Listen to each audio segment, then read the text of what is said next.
Paper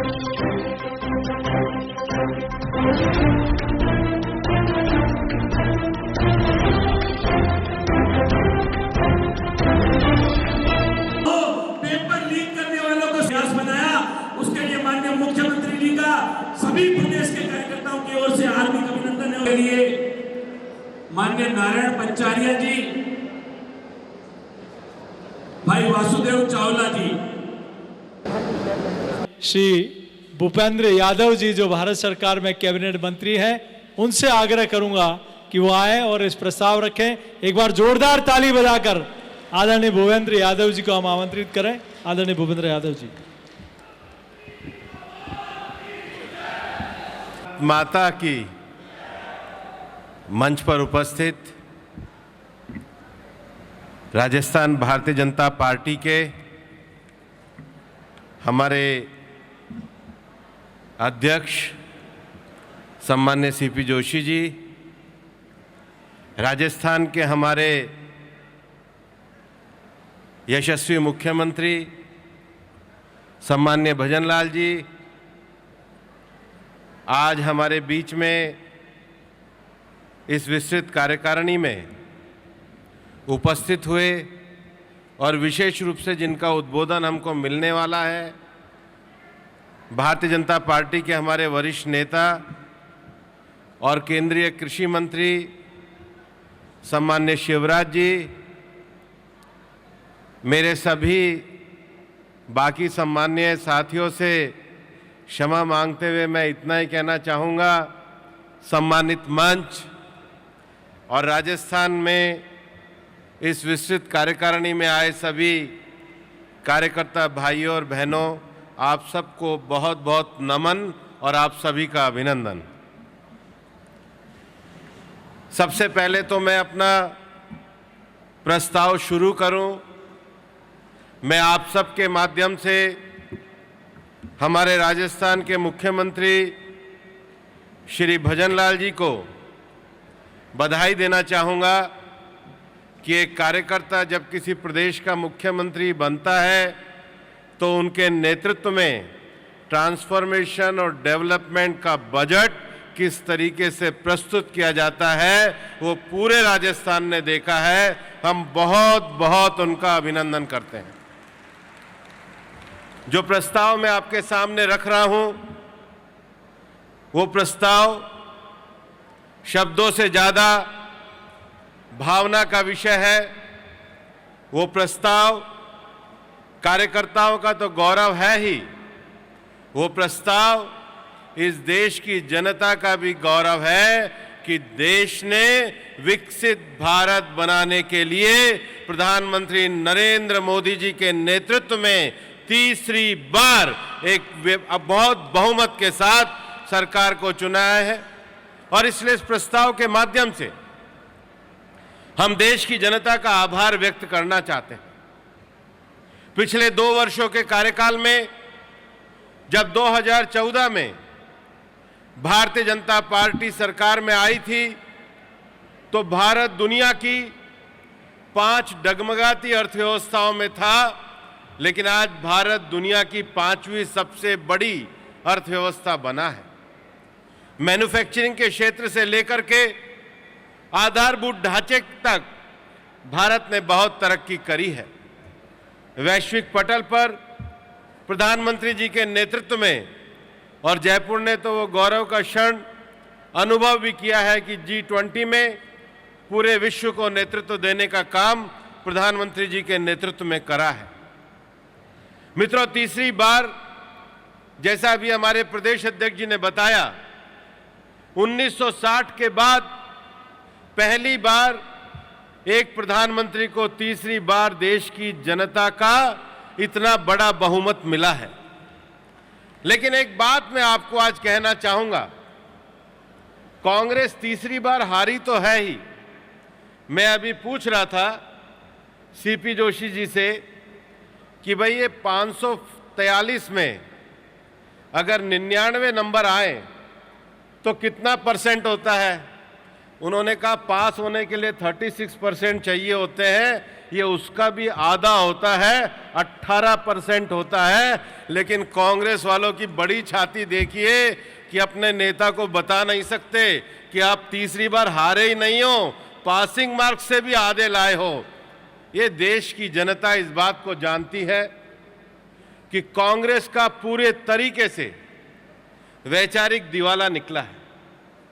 ये मैं आपको इसलिए कह रहा हूं कि पिछले 5 सालों में जब सर्वोच्च न्यायालय का कोई निर्णय इनके पक्ष में नहीं आया तो कांग्रेस के लोगों ने सर्वोच्च न्यायालय पर हमला किया। जब कोई चुनाव परिणाम इनके पक्ष में नहीं आया तो कांग्रेस वालों ने चुनाव आयोग पर हमला किया।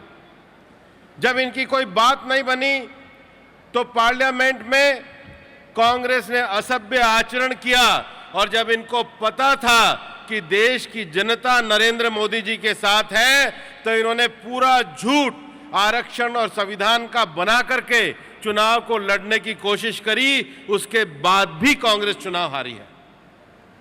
यहां बैठे हुए कार्यकर्ताओं को एक बात ध्यान होनी चाहिए कि इस देश में कांग्रेस का ही शासन था जब सर्वोच्च न्यायालय को कॉन्स्टिट्यूशन के बेसिक स्ट्रक्चर की व्याख्या करने पड़ी। क्योंकि कांग्रेस की जो अधिनायकवादी मानसिकता है, कांग्रेस की एक परिवार के प्रति गुलामी की मानसिकता है, उसके कारण देश के सर्वोच्च न्यायालय ने 9 सदस्य बेंच के साथ कहा था कि देश का बेसिक स्ट्रक्चर टूटना नहीं चाहिए। वो खतरा कांग्रेस से था। मैं आपको यह भी कहना चाहता हूं कि आजादी के इस 7 दशक के शासनकाल में देश के नागरिकों के अगर मौलिक अधिकारों को छीना गया तो वो कांग्रेस ने इमरजेंसी लगा करके छीना। देश के लोगों के साथ अगर बांटने का काम किया तो वो कांग्रेस ने किया। और मैं ये कहना भी चाहता हूं, कल मैं पंजाब में कार्यकारिणी बैठक में गया था। मैंने उनको ये कहा कि जहां से कांग्रेस गई है कभी वापस नहीं आई। 1960 में तमिलनाडु से गए थे, कांग्रेस वापस नहीं आई। 1990 में 70 के दशक में बंगाल से कांग्रेस गई थी, ममता बनर्जी आ गई कम्युनिस्टों के बाद, कांग्रेस वापस नहीं आई। 1990 के दशक में बिहार से कांग्रेस गई थी, लालू प्रसाद आ गए, नीतीश जी आ गए, बीजेपी आ गई, कांग्रेस नहीं आई। झारखंड में झारखंड मुक्ति मोर्चा आ गई, कांग्रेस नहीं आई। 1990 में उत्तर प्रदेश से गए थे, सारी पार्टियां आ गई, आज बीजेपी का शासन है, कांग्रेस वापस नहीं आई। और आप ये मान करके चलो, ये जिसको इंडिया ब्लॉक की बात करते हैं, ये इंडिया ब्लॉक कैसे चुनाव लड़ता है।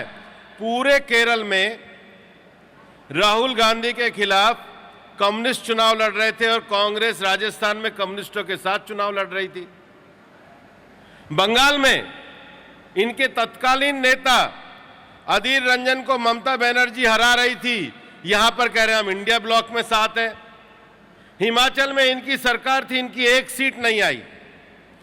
कर्नाटक में इनकी सरकार कोई प्रदर्शन अच्छा नहीं कर पाई। तेलंगाना में इनकी नई सरकार बनी लेकिन सीटें बीजेपी की ज्यादा बढ़ी। और ये देश प्रधानमंत्री नरेंद्र मोदी जी के नेतृत्व में आज फिर नई हुंकार ले रहा है। इसलिए हम देश का अभिनंदन करते हैं और स्वागत करते हैं। मैं आपको यह भी कहना चाहता हूं कि आज आने वाले समय में भी हम देख रहे हैं कांग्रेस की राजनीति में नकारात्मकता है, कांग्रेस की राजनीति में झूठ है, कांग्रेस की राजनीति में संवैधानिक संस्थाओं पे हमला बोलने की रणनीति है।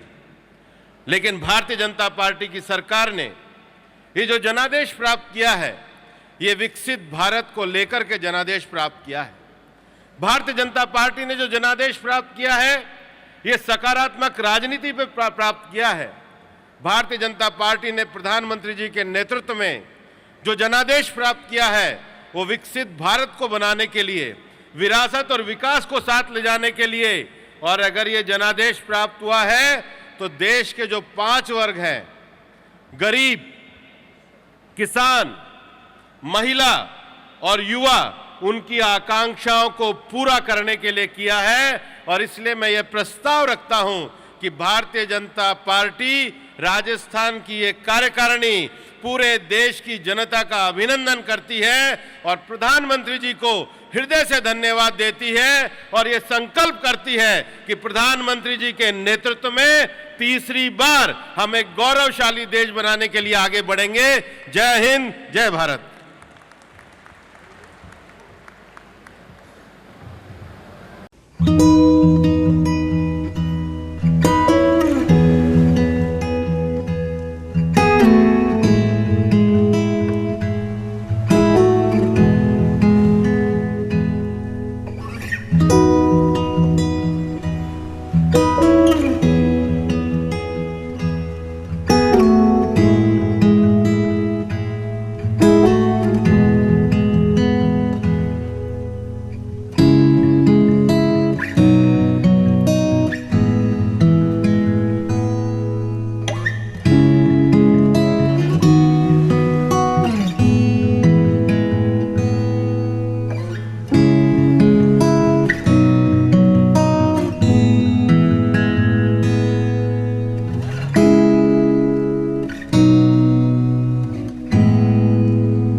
है।